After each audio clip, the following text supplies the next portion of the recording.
Hello, everyone. My name is Phoebe.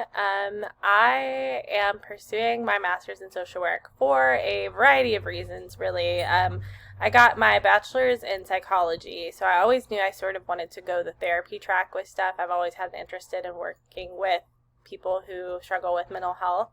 However, once I got out of school, the first job opportunity that landed in my lap was a case management position in a residential facility for people who are fleeing from domestic violence or had experienced it and sexual assault.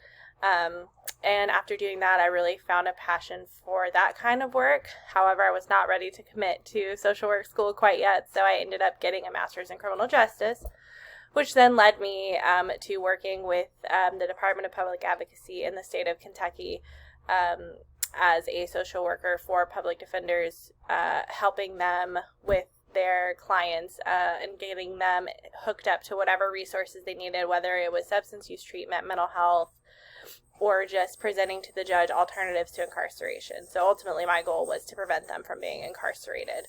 And that is where I really truly found my passion, was working with the criminal justice system, working to not only prevent people from being incarcerated, but then moving towards working on making resources available to people to prevent incarceration in the first place.